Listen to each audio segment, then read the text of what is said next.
All right, here's what it looks like when I get a little bit of work done on PixGenie. The first thing I'm going to do is I'm going to go to my phone app, my time management app, and I'm going to say, boom, I'm working on PixGenie. So it's tracking the amount of time I'm working on it, and the goal is to hit 3 hours per day. Then I'm going to leave that app. I'm going to open my camera to show you what I'm doing on my laptop here. So this is a Kanban setup. I'm doing some Scrum with my teammates, and that, if that sounds unfamiliar to you, no worries. Basically, you say, here's what we're working on in this current sprint.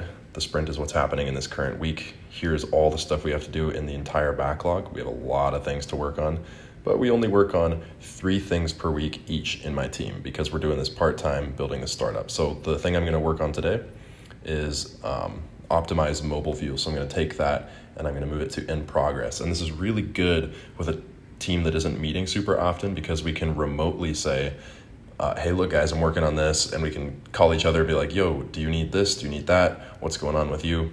Okay, I see you're working on this. Do you need me to do that? It's just really asynchronous and efficient. So I'm putting that to in progress. And some people might say, oh, dude, you're working on a startup. Why is it so structured? And I really thought that was kind of how I wanted to do things for a long time. I was like, I don't like the corporate world. I don't like things to be boring and structured, but doing stuff like this takes so much thought and effort out of the actual work that you just get to do the work. So there's actually value in this. Anyway, optimizing mobile view. Let's go. Here's my website. It looks weird. That's just the way it's programmed. But what I'm trying to do is say this text right here on this image, the one that says, hey, it filtered it. I want that to show up correctly on mobile devices. Sometimes it doesn't when you get a bad generation. So I'm going to go to the poster page, and it looks like that text is actually layered over the item that it should be on. But if we switch to mobile view, the text disappears, which is kind of problematic, but I did a little bit of research before this video and I figured out how to solve that. So I'm going to go check this out. This is text31 right here. That's that variable name. And then we're going to switch back to mobile view. Hit tools, and I'm going to add layers so I can find that stuff. Okay, where is it? Maybe it's text 35 on this page. Nope. Is it text 30? Nope. It appears I literally just don't have that text here. Very interesting. I don't have, well, maybe there it is, text 31. It's white on white, you can't see it. So I'm gonna drag that bad boy down to where it ought to be. And when I edit this in mobile view, it is not going to affect the desktop view, which is really handy. So bada bing, bada boom. And then is there a way to bring it to front?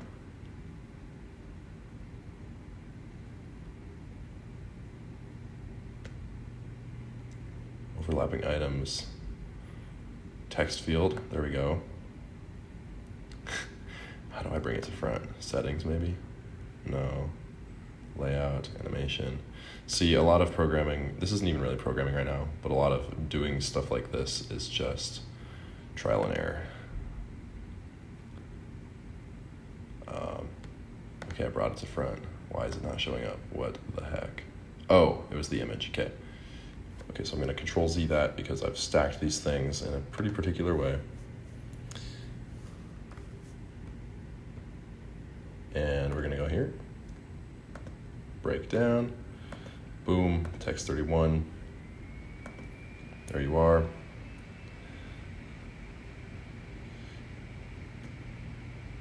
When I right-clicked, it went to image 2. So we're going back to text 31, spotlight, right-click.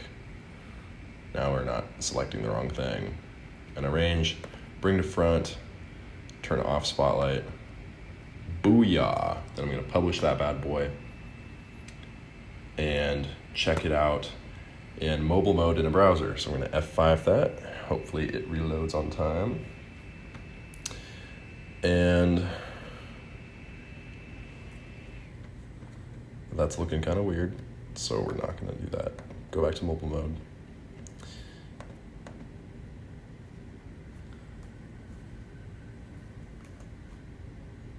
Dude, what's going on? I'm going to test it on my phone real quick. pixgenie.com/poster.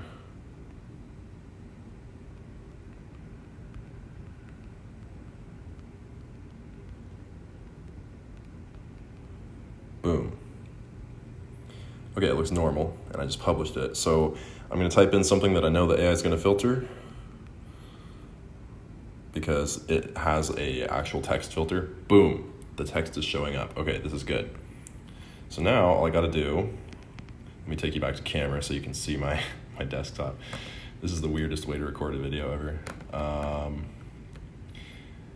I'm using a screen recorder of my phone camera to show you my desktop, but it's really efficient. Anyway, boom, that's all done. I'm just gonna do that for phone case, hoodie, hat, and everything else. Get those settings set up right. And now, let's assume that I got all that done. Then I would go into Teams and I would say, okay, this is moved from in progress to done. And then I would go to my time tracking app. And if I was done working on PixGenie for the day, if I'd hit my 3 hours, I would click off it. And it looks like I've only worked for PixGenie for 24 minutes on PixGenie today, which is fine. Technically, I could have content running right now because I'm doing content and PixGenie, but it's whatever. Anyway, I'm going to re-enable that and get back to work. That is an example of my day-to-day time management and communication all in one. It's super easy to do it. It makes your team a lot more cohesive, and it helps you meet your goals faster.